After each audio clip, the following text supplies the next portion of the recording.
Yo guys, welcome back, and today I'm going to be talking about some of the most insane weapons that were nerfed in COD history. If you enjoy, please like and subscribe, and yeah, let's get into it. So, first we're going to talk about the Akimbo FMG-9s. So the FMG-9 by itself was not the best weapon, being, your typical low damage, high fire rate, high recoil weapon, but with the Akimbo attachment, the thing became godly to say the least.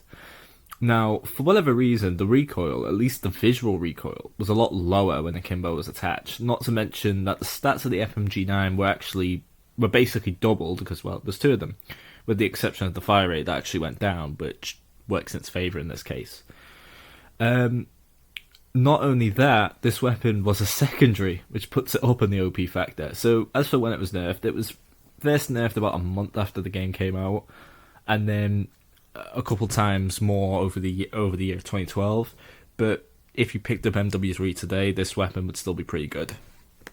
Next, the ASVAL from Modern Warfare. So, as I'm sure some of you may have been aware, the ASVAL, when it was added into Modern Warfare, had a bit of a bug where if you used a certain attachment that upped the caliber of the weapon and made the gun semi-auto, the higher damage and penetration meant so that, let's say, walls were just a suggestion.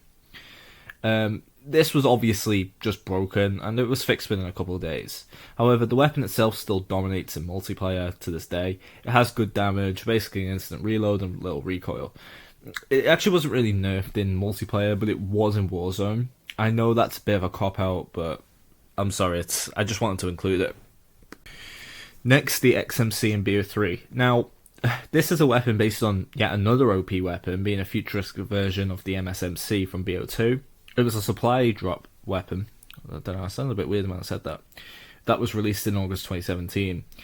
Supply drop weapons were definitely made to be better when the guns at least came out. But this, and maybe the M16, were a bit of a cut above the rest. It basically had no recoil, it had good damage, a high fire rate, and decent range.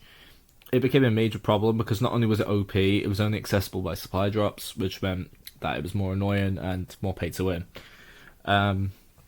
It took a couple months, but Treyarch changed its range and increased the reload speed in December 2017, but as you can see from the gameplay here, it's still pretty good. Next, the fully auto Tet-9 from Cold War. So, by itself, the Tet-9 was a pretty good weapon, but had a very big drawback. So, yes, it had high damage, being 53, and remember, Cold War was 150 health cards, so that is a 3-shot. Not only that, it had low recoil, but it was a semi-auto, which means that the fire rate was very limited. But anyway, there was an attachment to this thing that made the weapon fully auto, and it had basically no drawbacks. So yes, a fully auto SMG with 53 damage and basically no recoil. Yes, its fire rate wasn't the fastest and its range could be better, but that doesn't really matter. This thing was so insane, and especially given Cold War had a very high TTK, it was especially good. This was also comboed with the EM2 and Akimbo Dragon's Breath Marshall meta, because they all came out in the same season. Yeah, that was a wild time to be playing Cold War, to say the least. I will admit I personally enjoyed this era, but whatever. Anyway, eventually they changed the damage and made it a bit lower, but the gun is still pretty good, as you can see from the gameplay here. And finally, for this video, the FAMAS from BO1. So this was different to most FAMAS variants because it was fully auto. It also had low recoil, high damage, good damage, and high fire rate. Needless to say that this gun quickly dominated.